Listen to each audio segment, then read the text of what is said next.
Indian আছে, পাকিস্তান আছে, even Saudi আছে, যে উমরায় গেছে অথবা হজে গেছে, হজ থেকে এসে নামাজ পড়বে না, উমরা থেকে এসে নামাজ পড়বে না। আমি বহু বাংলাদেশে চিনি যে ধরে দেখেন, আমি বাঙালিকে খারাপ বলতেছি না। আমার দেশ কোথায়? বাংলাদেশ। আমার আত্মীয় স্বজন কোন দেশি? বাংলাদেশি। আমার পাড়া প্রতিবেশী কোন দেশ? বাংলাদেশি। আমি চলি কার সাথে? বাংলাদেশের সাথে। সো আমি ওনাদেরটা জানি। পরীক্ষার হলে সারে হুজুরে দেখে ওনারই ছাত্র ভুল লিখতেছে, কিন্তু উনি কিছুই বলে না, কারণ এখন যে পরীক্ষা চলছে। কি বলেন? এখন যে পরীক্ষা চলছে, এজন্য দোস্ত আমরা পরীক্ষা দিচ্ছি। আপনি ভাইবেন না, তুমি ভাইব না যুবক, তোমার এত নাফরমানির পরে সারা রাত তুমি উলঙ্গ ছবি দেখো, আল্লাহ তোমার কাছে অসহায় না? কথা বলেন না কেন? আল্লাহ অসহায়? আপনি বছরের পর বছর সুদ খান, ঘুষ খান, মিথ্যা বলেন, চুরি করেন, আল্লাহ কিছুই বলছে না, মানে কি? পারতেছে না। তাইলে তাইলে এই যে লাখ লাখ বোনেরা মারা বেপর্দার জিন্দেগি বাছাই করলো, বেহায়ার জিন্দেগি, তো তাদের সাথে আল্লাহ তাআলা পারছে না? আল্লাহ তাআলা বলেন কিছু বলছি না, কিছু করছি না। এখন কেন?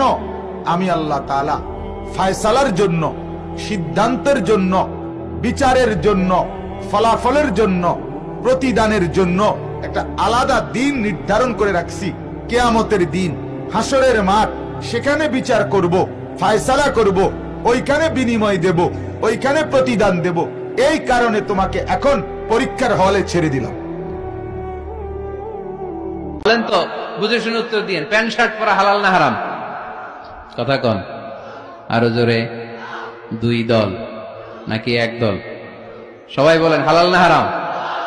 প্যান্ট শার্ট পরা এটা হালাল শুধু আপনার জন্য, নাকি আমার জন্য হারাম না? প্যান্ট শার্ট পরা আমার জন্য হালাল, আমার নানা ভাইয়ের জন্য হালাল, কাবা ঘরের ইমামের জন্য হালাল। চিল্লায় বলেন ঠিক কিনা? আল হালালু হালালুন লিল জামি' ওয়াল হারামু হারামুন লিল জামি'। কিন্তু আমরা প্যান্ট শার্ট পরি না। আমাদের এদেশের আলেম ওলামারা ঢিলে ঢালা জিব্বা পরে, সুন্নতি পোশাক পরে, কিন্তু প্যান্ট শার্ট পরা তাদের জন্য হালাল, আমার জন্য হালাল, ইমাম সাহেবের জন্য হালাল। যেটা হালাল এটা সবার জন্য হালাল, যেটা হারাম এটা সবার জন্য হারাম। আওয়াজ করে বলতে হবে ঠিক কিনা? দুনিয়া খুব খারাপ, এই জন্য ভাই দুনিয়ার দাস হবেন না, আল্লাহর দাস হয়ে যান।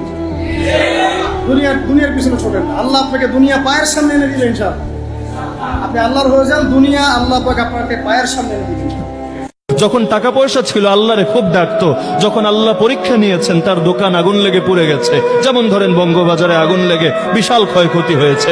কিছু মানুষ এমন পাবেন যারা এখন আল্লাহর কাছে সাহায্য চাচ্ছে। হ্যাঁ, চোখ দিয়ে তো পানি আসবেই। আল্লাহ নবী সাল্লাল্লাহু আলাইহি ওয়াসাল্লামের সন্তান ইব্রাহিম যখন মৃত্যুবরণ করলো, নবীর চোখ থেকে পানি গড়িয়ে পড়তে লাগলো। এক সাহাবী দেখে পেরেশান, তিনি বললেন, ইয়া রাসূলুল্লাহ, আপনিও কাঁদছেন? রাসূল বললেন, শোনো, ইন্নাল আইনা লা তাদমা ওয়া ইন্নাল কলবা লা ইয়াহজান।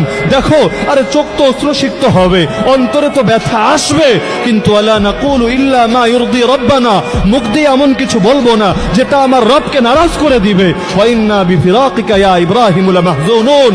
হে ইব্রাহিম, তোমাকে হারিয়ে আমরা দুঃখিত, আমরা ব্যথিত। এই জামানা কারো দোকান পুড়ে গেছে, মনে করেন বঙ্গবাজারে আগুন লেগে, আরে তার ব্যথা তো আসবে, তার অন্তরেও কষ্ট আসবে, তার চোখ বেয়েও পানি প্রবাহিত হবে। কিন্তু যদি সে সবর করে, যদি সে চিন্তা করে, রিজিকের মালিক তো আল্লাহ, যে আল্লাহ এতদিন আমাকে দোকান দিয়ে দিয়েছেন, সেই আল্লাহ এখন আমাকে ভিন্ন উপায়ও দিতে পারেন, এমন কাগের চাইতে আমাকে আরো বেশি করে দিতে পারেন। কারণ পরীক্ষায় যারা পাশ করে আল্লাহ তাআলা তাদেরকে বেশি দেন, এটাই আল্লাহ তাআলার নিজাম।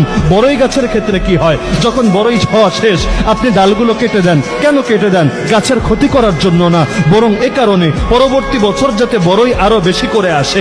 জাকাত দিলে কি হয়? সম্পদের 2.5% জাকাত দিলেন, বাহ্যিকভাবে দেখা যাচ্ছে মাল কমে গেল, 100 টাকা ছিল এখন 97.5 টাকা হয়ে গেল। জাকাত শব্দের শাব্দিক অর্থই হলো আর নুমু, বৃদ্ধি পাওয়া।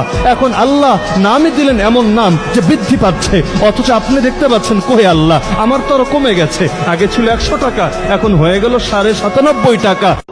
আম্মা আব্বার দোয়া নিলে এই দোয়া আল্লাহ ফিরায় না। গোটা দুনিয়ার সব পীর সাহেব কোরআন খতম করে এইখানে ফু দিছে এই বোতলে, আপনার আম্মা শুধু বিসমিল্লাহ বলে এই বোতলে ফু দিছে, মুহূর্তের মধ্যে আপনার মায়ের দোয়াটা আরো উঠে যাবে। এজন্য আব্বা আম্মার কাছে দোয়া চাবো, রাজি আছেন?